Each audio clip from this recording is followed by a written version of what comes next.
are in the ranching, rodeo, horse world, history buff, general public. Don't matter who it is, where they are, how old they are, it helps them to find Christ. So you got one of those on your chair to see what we're doing as far as outreach. I'll be handing some of them out Friday night, I can guarantee you. And hopefully we'll have some people come to the Lord. We don't have to necessarily come here to church, but just come to the Lord. And with that, I'm going to go ahead and start the message. So again, happy Mother's Day to all our mothers. We are taught in Exodus 20 and 12, the fifth commandment, honor thy mother and father. Sadly, many children today have not learned that. In fact, the other day I spoke to my 14-year-old grandson, and he wants to come visit. And he said, Grandpa, can I just come out? You know, I don't want to come out for a week. I want to come out for 2 or 3 weeks. I just don't want to stay in Florida this summer. I said, yeah, you can come out. So then I called, I told him I talked to his mother, and I called Rachel and I talked to her, and the phone rang, but I didn't get to it, and I seen he had called, and I called Rachel back, and she said he wanted to know what we talked about. These are our children today. That's disrespect. He's 14. What conversation his mother and I have, or you and your child have, is between you and your child, not you, your child, and your grandchild, unless you want them to know what's going on. Anything short of that is not honoring your mother and father. Guess I got a little bit ahead of myself on that. But that's the way these kids are today, where the parents have become the child, and the child has become the dictator. Not the parent, the dictator. I was in a store and this child was telling his mother, I want this and I want that, and you better get it. I said, boy, I was thinking to myself, if that was me, you wouldn't be getting no toy, but you would be getting a good woman. Rest assured. Tracy went through a time in school when she was with us, and she hit herself in the face and lied about it, and because she was mad about something, and everybody in the world called us, the police, Children and Family Services, and they came in. I let them know right from the start I don't like them. Never have. I was a cop. We had a woman that worked for the Department of Child Protective Services. She'd be down on the street on Friday and Saturday night, getting drunk, doing things that she shouldn't have been doing, while her grandmother was her mother was raising her 2 youngest boys that were about 6 and 7. 2 of the boys were already in the juvenile justice system, and the third, the 14-year-old boy, was like the middle one, was a cross-dresser. Because mom is never home, and there's no father in the house. The topic of relations is discussed more than understood. The topic of relationships is discussed more and understood less today. Many preachers have abandoned Scripture to appease the church congregation, don't want to get them upset, or the culture, society that we live in today, and the whole while, our relationships are getting less and less shallow. When we make relationships our top priority, it's like building a house. You don't start with the second floor and work your way down. You might have a problem. In fact, Jeff Foxworthy might call you a redneck. You start from the bottom and work up. This is the reason the 10 Commandments were given in the order they are. Without a foundation, I gotta get used to doing this. Without a foundation for the first 4, the 5th commandment and those that follow would never work. They'd never stand.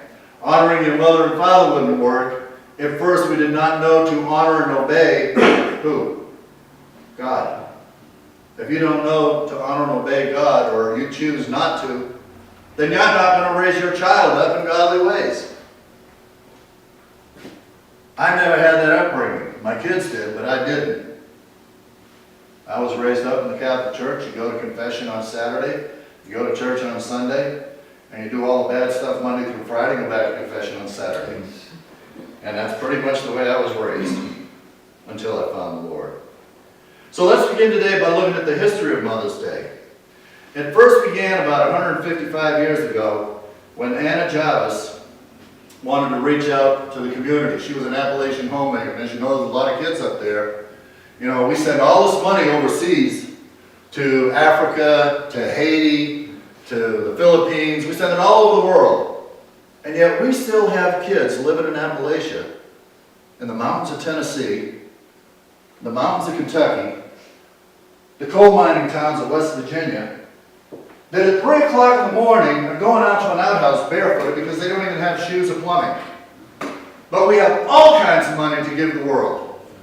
That's wrong. So she wanted to reach out and she wanted to help her community. So she started making blankets.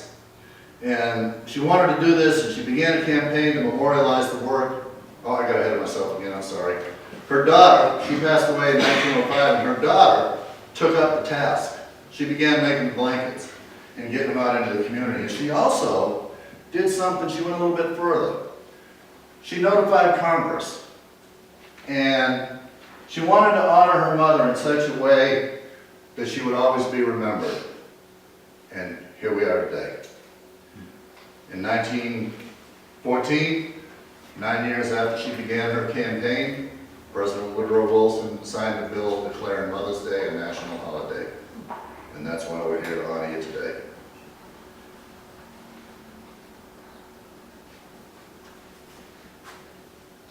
Three things about a mother that I want to share. A mother always wants to know the details. Us kids, we don't want them to know the details. Because us kids know mother's going to come up with a whooping. When the angel Gabriel came to Mary and told her what was about to take place, she sat and pondered it, the scripture says. And she wondered how this is going to happen. I'm not married. Not yet. So how is this going to be? And she wanted to know all the details of what was going to happen. Number two, a mother understands, no offense guys, Ken. Thanks. You're welcome. Love you, brother. Yeah. Dave's not here, so I need to pick on somebody.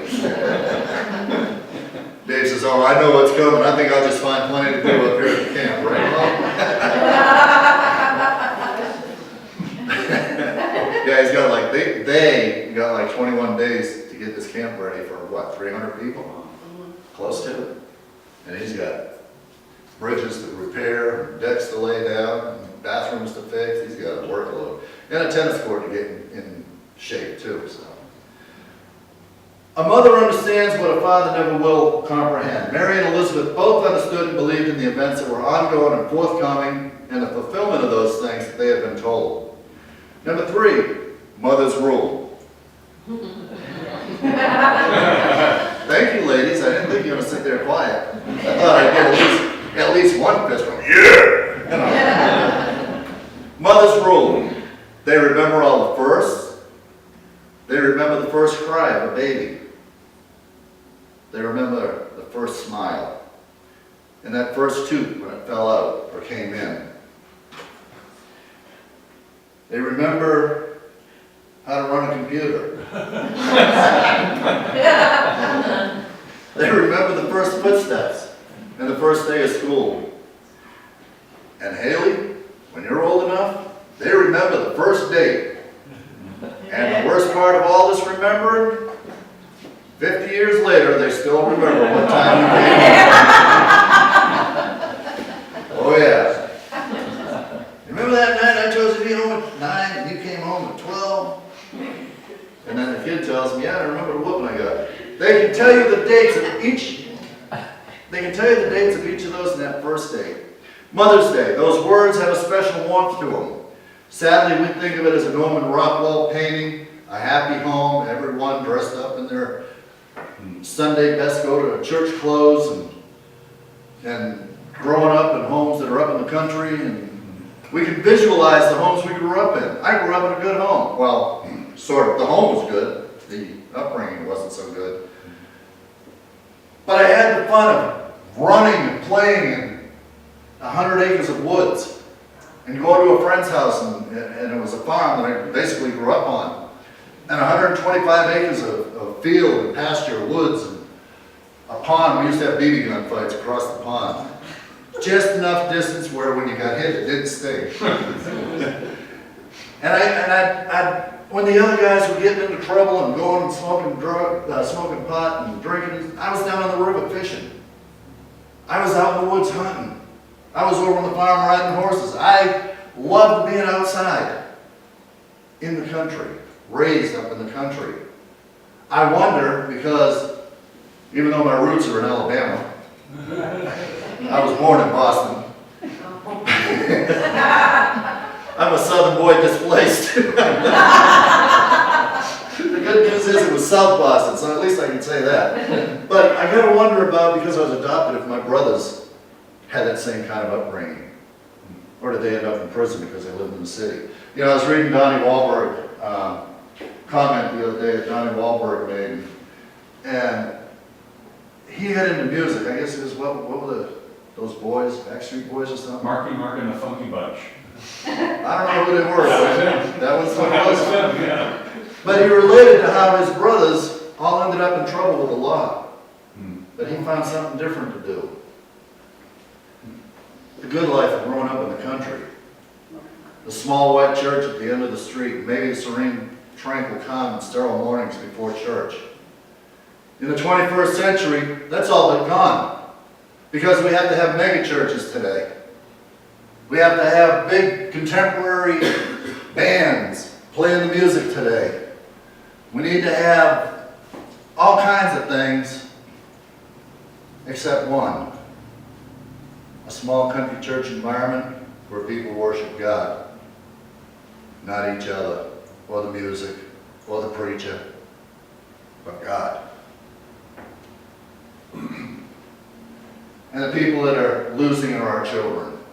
Because what happens is, when I would sit next to my mother and father in church, and I'd get all twitchy, itchy, and jumping around, I'd get one of these, or I'd get a little cuff in the back of the head, or a pinch in the knee. Today, parents walk into church, and it's drop your kid off at this room